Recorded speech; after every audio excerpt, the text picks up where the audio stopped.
Good morning everyone. तो आप सभी का मेरे इस चैनल टीच वर्ल्ड पर स्वागत है। तो आज है दोस्तों 3 दिसंबर और 3 दिसंबर में दोस्तों जितने भी करंट अफेयर का सेलेक्टिव क्वेश्चन है उसको आज हम हल करेंगे, जो आपके छत्तीसगढ़ पुलिस भर्ती एग्ज़ाम के लिए मोस्ट इम्पॉर्टेंट क्वेश्चन होने वाले हैं दोस्तों, जिसमें आपको छत्तीसगढ़ पुलिस भर्ती में 100% सफलता मिलेगा। क्योंकि दोस्तों करंट अफेयर से रिलेटेड हर एग्जाम में 10 क्वेश्चन पूछा जाता है, तो आपका समझिए 10 क्वेश्चन फिक्स हैं। हम डेली सुबह 6 बजे करंट अफेयर का जितने भी मोस्ट इम्पॉर्टेंट सेलेक्टिव क्वेश्चन रहेगा उसको हम हल करते चले जाएंगे दोस्तों। और आपको जब एग्ज़ाम नज़दीक आएगा तो आपको किसी भी प्रकार की चिंता नहीं होगा दोस्तों, क्योंकि आप शुरू से ही करंट अफेयर की क्लास करते जा रहे हैं, जिसमें दोस्तों आपका सभी प्रकार का करंट अफेयर कंप्लीट हो जाएगा। इंडिया प्लस वर्ल्ड का जो करंट अफेयर है वो आपका कंप्लीट हम करा देंगे दोस्तों, और इसके बाद हम छत्तीसगढ़ का करंट अफेयर भी कराएंगे। तो जिसका ये तीसरा क्लास है, इससे पहले मैं 2 क्लास और अपलोड कर चुका हूँ। अगर आप उसको नहीं देखें तो ज़रूर जाकर देख लीजिएगा, ताकि आपको शुरू से ही समझने में आसानी हो दोस्तों, और बाद में आपको किसी भी प्रकार का दिक्कत ना हो। और इसका जो PDF है वो हमारे वेबसाइट के माध्यम से आप डाउनलोड कर सकते हैं। वहाँ पर जाइए और इस PDF को फ्री में डाउनलोड कर सकते हैं, और अपना जो तैयारी है दोस्तों उसको और अच्छी तरह से स्ट्रॉन्ग कर सकते हैं। और आपसे यही रिक्वेस्ट है दोस्तों, अगर आप हमारे इस चैनल पर नए हैं तो हमारे इस चैनल को ज़रूर सब्सक्राइब कर दीजिएगा, ताकि मुझे भी मोटिवेशन मिलता रहे नए नए कंटेंट लेकर आने के लिए दोस्तों।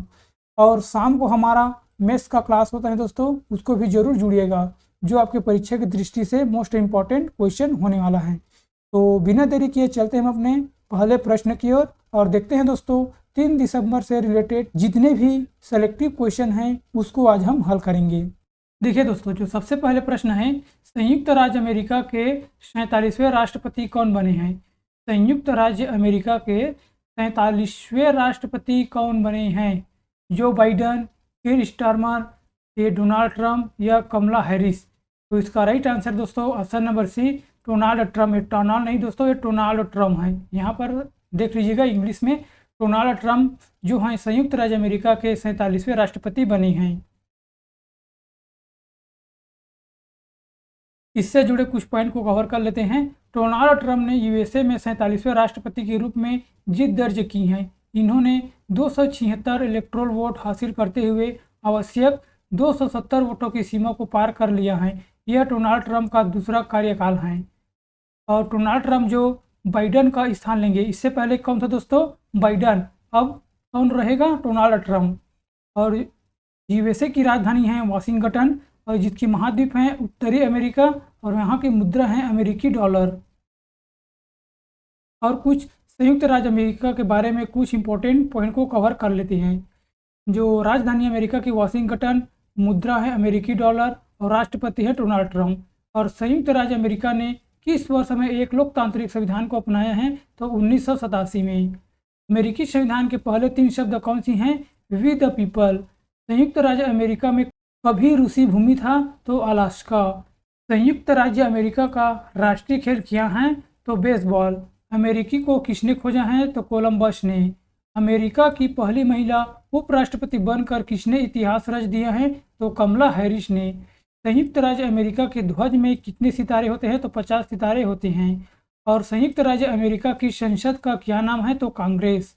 और संविधान बनाने और अपनाने वाला पहला देश कौन सा है? तो वह संयुक्त राज्य अमेरिका। अमेरिका के संविधान से क्या लिया गया है? तो न्यायपालिका मौलिक अधिकार को लिया गया है। दूसरा क्वेश्चन की ओर बढ़ते हैं। भारत किसके साथ मिलकर दिसंबर 2024 में प्रोबा 3 अंतरिक्ष उपग्रह को लॉन्च करेगा? भारत किस देश के साथ मिलकर दिसंबर 2024 में प्रोबा 3 अंतरिक्ष उपग्रह को लॉन्च करेगा? यूरोपीय संघ, अफ्रीकी यूनियन, नाटो या नासा? इसका राइट आंसर है ऑप्शन नंबर ए दोस्तों, यूरोपीय संघ से मिलकर जो प्रोबा 3 है अंतरिक्ष यान उपग्रह में लॉन्च करेगा। कुछ जुड़े पॉइंट को देख लेते हैं।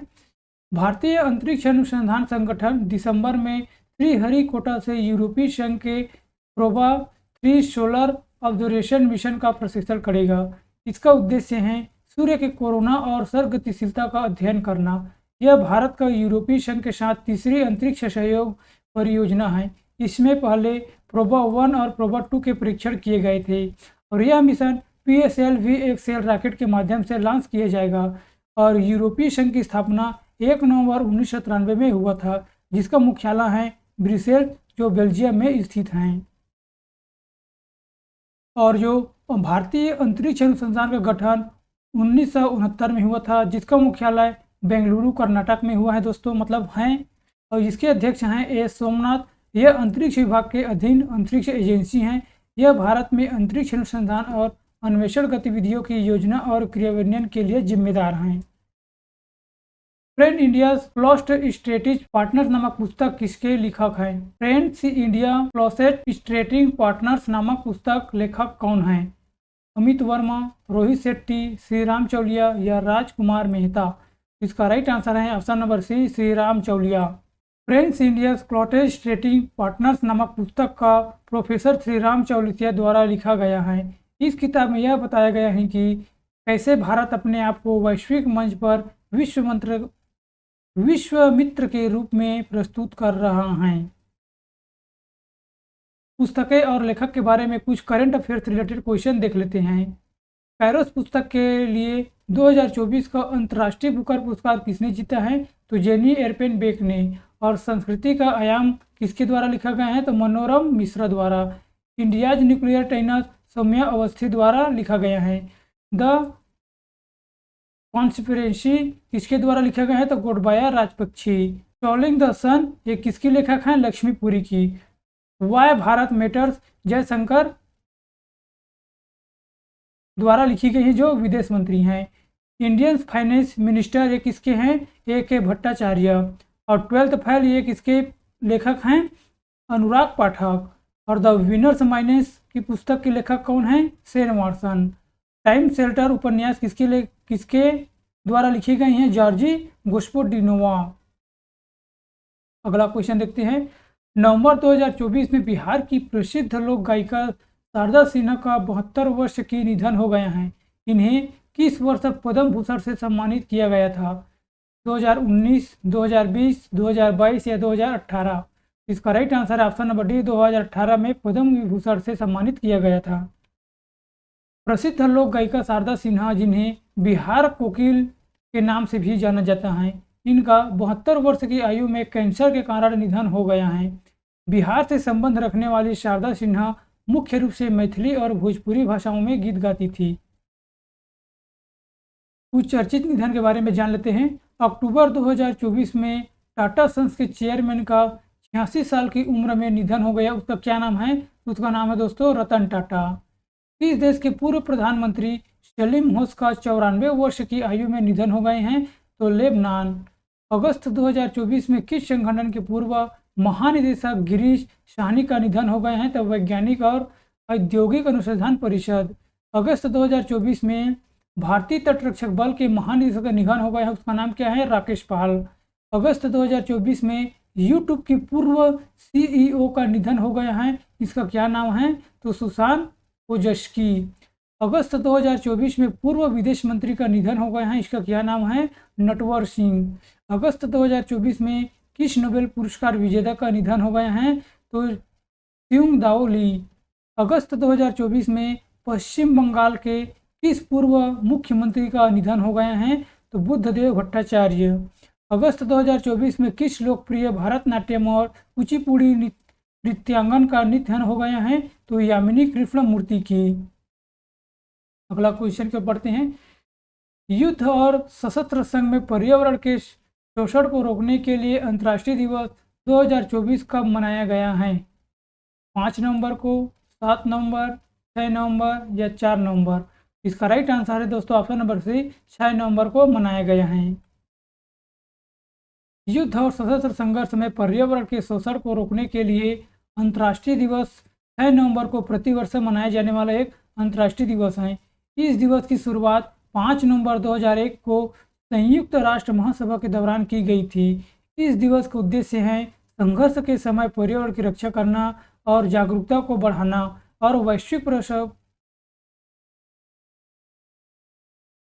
वैश्विक प्रयासों को प्रोत्साहित करना इनका मुख्य उद्देश्य है। 8वां क्वेश्चन देखते हैं। किस राज्य सरकार ने सभी राज्य सरकारी सेवाओं में महिलाओं के लिए 35% आरक्षण का मंजूरी दी है? किस राज्य सरकार ने सभी राज्य सरकारी सेवाओं में महिलाओं के लिए 35% आरक्षण को मंजूरी दी है? सिक्किम, उत्तर प्रदेश, मध्य प्रदेश या उड़ीसा? इसका राइट आंसर है ऑप्शन नंबर सी दोस्तों, मध्य प्रदेश सरकार ने दिया है। मध्य प्रदेश सरकार ने सभी राज्य सरकारी सेवाओं में महिलाओं के लिए आरक्षण 33% बढ़ाकर 35% कर दिए गए हैं। यह राज्य में महिलाओं शक्तिकरण की दिशा में एक बड़ा कदम है। इसी के साथ राज्य सरकार ने प्रदेश में 254 नए उर्वरक बिक्री केंद्र खोलने की भी मंजूरी दे दी है और राज्य सरकार ने प्रदेश में मेडिकल कॉलेज में सहायता प्रोफेसरों की भर्ती की आयु 40 वर्ष से बढ़ाकर 50 वर्ष करने की भी अनुमति दे दी है। किसने वेनेजुएला में WTT फीडर्स काराकास में पुरुष एकल और मिश्रित युगल दोनों स्पर्धाओं में जीत हासिल करते हुए दोहरे खिताब जीते हैं? नीलेश सिंह, आकाश वर्मा, हरमीत देसाई या सौरभ शर्मा? इसका राइट आंसर है option number C, Harmeet Desai ने। 4 नवंबर को भारतीय table tennis star Harmeet Desai ने वेनेजुएला में WTT फीडर्स काराकास में पुरुष एकल और मिश्रित युगल दोनों स्पर्धाओं में जीत हासिल करते हुए दोहरे खिताब को जीत लिए हैं। पुरुष एकल में देसाई ने फाइनल में फ्रांस के जो सेफ्रेट को 3-0 से हराकर एकल खिताब जीता है और मिश्रित युगल में देसाई और उनकी जोड़ीदार कृतिका राय ने क्यूबा में जॉर्ज कंपोस और डेनियला फोंसेका कैराजाना को कड़े मुकाबले से 3-2 से हराया है। 8वां क्वेश्चन देखते हैं। किसके द्वारा 6 नवंबर 2024 को 15 दिवसीय जल उत्सव का शुभारंभ किया गया है? नीति आयोग, चुनाव आयोग, शिक्षा मंत्रालय या पर्यटन मंत्रालय? इसका राइट आंसर है option number A, NITI Aayog द्वारा। जल प्रबंधन, संरक्षण और स्थिरता के प्रति जागरूकता और संवेदनशीलता पैदा करने के लिए नीति आयोग द्वारा 6 नवंबर से 15 दिवसीय जल उत्सव शुरू किया गया है। जल उत्सव 6 से 24 नवंबर तक 20 आकांक्षी जिलों और ब्लॉकों में कार्यान्वित किया जा रहा है। जल उत्सव राष्ट्रीय जल जीवन मिशन, पेयजल एवं स्वच्छता विभाग का जल शक्ति मंत्रालय की साझेदारी में मनाया जा रहा है। इसका उद्देश्य है घरों में जल के कुशल उपयोग को बढ़ावा देना तथा उपयोगिताओं और एजेंसियों के बीच जल प्रबंधन के प्रति जिम्मेदारी की भावना पैदा करना इसका मुख्य उद्देश्य है। और इसकी स्थापना दोस्तों 1 जनवरी 2015 में किया गया था, जिसका मुख्यालय है नई दिल्ली और इसके अध्यक्ष कौन है? नरेंद्र मोदी और उपाध्यक्ष हैं सुमन के बेरी और इसके CEO हैं BVR सुब्रमण्यम। 9वां क्वेश्चन की ओर बढ़ते हैं। नवंबर 2024 में किसके द्वारा डिजिटल जीवन प्रमाण पत्र अभियान 3.0 की शुरुआत की गई है? राजनाथ सिंह, डॉक्टर जितेंद्र सिंह, नरेंद्र मोदी, अमित शाह? इसका राइट आंसर है ऑप्शन नंबर बी दोस्तों, डॉक्टर जितेंद्र सिंह। डिजिटल जीवन प्रमाण पत्र अभियान 3.0 की शुरुआत 6 नवंबर को डॉक्टर जितेंद्र सिंह ने की है। यह अभियान 1 नवंबर से 30 नवंबर 2024 तक चलेगा। यह अभियान पेंशन और पेंशनभोगी कल्याण विभाग द्वारा 800 शहरों और जिलों में देश भर में चलाया जाएगा। इस अभियान का उद्देश्य है डिजिटल जीवन प्रमाण पत्र के लाभों के बारे में जागरूकता फैलाना। और 2014 में नरेंद्र मोदी ने प्रक्रिया को सरल बनाने के लिए डिजिटल जीवन प्रमाण पत्र ऑनलाइन जमा करने के लिए भी आधार आधारित योजना जीवन प्रमाण की शुरुआत की थी। 10वां क्वेश्चन की ओर बढ़ते हैं। विश्व स्वास्थ्य संगठन की वैश्विक क्षय रोग रिपोर्ट 2024 के अनुसार 2015 से 23 तक भारत में टीबी की घटनाओं में कितने % की गिरावट आई है? 30.5, 10.5, 17.7 या 20.7? इसका राइट आंसर है ऑप्शन नंबर सी, 17.7 की गिरावट आई है। विश्व स्वास्थ्य संगठन की वैश्विक क्षय रोग की रिपोर्ट 2024 के अनुसार भारत में 2015 से 23 तक की टीबी रोग की घटनाओं में 17.7% की गिरावट आई है। यह दर वैश्विक औसत गिरावट 8.3 से दोगुनी है। भारत में 2025 तक टीबी को समाप्त करने के लक्ष्य को प्राप्त करने का संकल्प लिया था। यह संयुक्त राष्ट्र सतत विकास लक्ष्यों को समय की सीमा 2023 से 5 साल आगे हैं। और विश्व स्वास्थ्य संगठन की स्थापना 7 अप्रैल 1948 में हुआ था। जिसका मुख्यालय जिनेवा जो स्विट्जरलैंड में उपस्थित हैं। इसके अध्यक्ष हैं टेड्रोस अधानोम। अगला क्वेश्चन देखते हैं, किसके द्वारा समुद्री सुरक्षा पर तीसरे महासागर शिखर सम्मेलन की मेजबानी की है? DRDO, इसरो, भारतीय नौसेना या भारतीय सेना?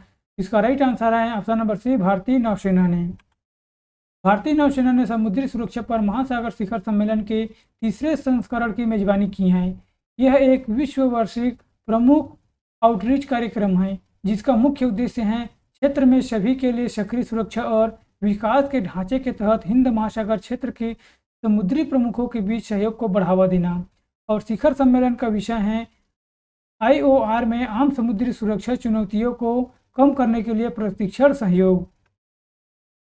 और भारतीय नौसेना की स्थापना 26 जनवरी 1950 में हुआ था, जिसका मुख्यालय नई दिल्ली में है और जिसके अध्यक्ष हैं एडमिरल दिनेश कुमार त्रिपाठी। और 12वां क्वेश्चन देख लेते हैं दोस्तों, केंद्रीय सामाजिक न्याय और सशक्तिकरण मंत्रालय ने शिल्प समागम मेला 2024 का उद्घाटन कहाँ किया गया है? मेरठ, नोएडा, नई दिल्ली या लखनऊ? तो इसका right answer option number C, Nai Delhi में किया गया है। केंद्रीय सामाजिक न्याय और सशक्तिकरण मंत्रालय ने शिल्प समागम मेला 2024 का उद्घाटन दिल्ली हाट नई दिल्ली में भव्य रूप से किया है। इस मेले का उद्देश्य है शिल्पकारों को उनके शिल्प और उत्पादों के लिए एक मंच प्रदान करना ताकि आर्थिक समावेश और सांस्कृतिक संवर्धन को बढ़ावा दिया जा सके। ये इसका मुख्य उद्देश्य है। तो दोस्तों, ये था आज का हमारा करंट अफेयर का क्वेश्चन, जिसमें हम जाने हैं लगभग 100+ क्वेश्चन। और आपके लिए 2 क्वेश्चन का टेस्ट है जिसका आंसर हमें कमेंट बॉक्स में देना है। 1 नवंबर 2024 में बिहार की प्रसिद्ध लोक गायिका शारदा सिन्हा का 72 वर्ष के निधन हो गए हैं। इन्हें किस वर्ष पद्म भूषण से सम्मानित किया गया था? 2019, 2020, 2022 या 2018? और दूसरा क्वेश्चन है, संयुक्त राज्य अमेरिका के 47वें राष्ट्रपति कौन बने हैं? जो बाइडन, कीर स्टारमर और डोनाल्ड ट्रंप या कमला हैरिस? तो इन दोनों क्वेश्चन का आंसर दोस्तों हमें कमेंट बॉक्स में देना है। अगर दोस्तों यह सेशन आपको अच्छा लगा तो ज़रूर हमारे चैनल को सब्सक्राइब कर दीजिएगा और ऐसे ही करंट अफेयर से रिलेटेड डेली भी जानकारी पाना चाहते हैं तो हमारे साथ जरूर जुड़िएगा दोस्तों। रोज़ सुबह 8 बजे मैं यूट्यूब पर आता हूँ, तो अपने तैयारी को भी मजबूत कीजिएगा। और इसका जो PDF है हमारे टेलीग्राम चैनल में मिल जाएगा, वहाँ पर जाकर इसको डाउनलोड कर सकते हैं और अपना जो रिवीजन को भी अच्छी तरह से कर सकते हैं। तो आज की इस वीडियो में बस इतना ही दोस्तों।